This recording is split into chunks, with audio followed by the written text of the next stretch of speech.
Tai yra genetika rašyta per krikščionybę.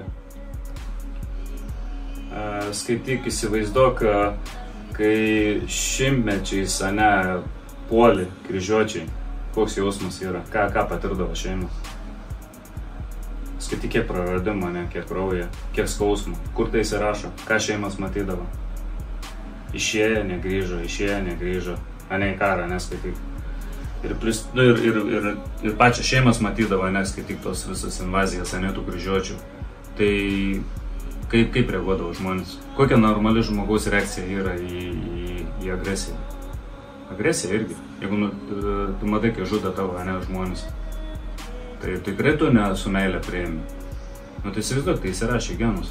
Ir ką krikščionybė padarė, skaityk, alkoholizmą kaip sakėt, infiltravo ir tą stabmeldystę. O ką stabmeldystė daro? Tai skaityk, koduojate, viskas čia pasąmoniniai kodai, čia viskas yra Vatikano sugalvota. Kaip tas veikia? Kaip tu skaityk, kai tu žegnuojasi ten ant kelių vaikštai, tai iškart verga, tu sindromo pasąmonėje nešioji.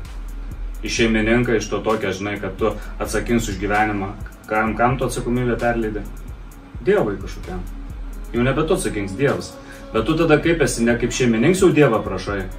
Pagalbas, kažką, tai prisimti atsakomybę, reiškia, tu man padėk, ta aukštesnė jėga, bet aš susitvarkysiu pats, man tik duok to ženklus, rodyk tą kelią. Ne, aš kaltinsiu, nekesiu ir visur auka.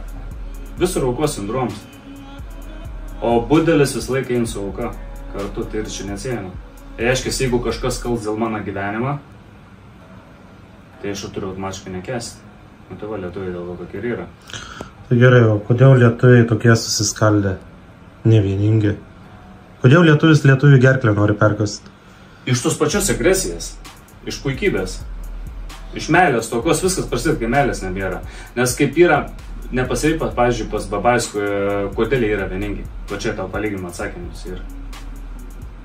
Nes pažiūrėk, kokie meiliai mes kitam turi. Bet tu matai, kaip jie sveikinas. Brolau vadina viens kitą. Rankas paspaudsut, pavyzdžiui, paduod ranką, nes jie paspaudsut vien rankom tą ranką, ne taip prie savęs. Reiškia, pasilink. Kas ir pasilinkims pagarbą tu rodai? Tu duodi pagarbą žmogui. Ypatingai ir senam žmogui, jie ypatingą pagarbą turi. Jeigu senesnis žmogus kažką pasakė, jie visi klausė įdėmiai, ką jis pasakė. Ne taip, žinai, kaip pas mus, ką tas senis čia.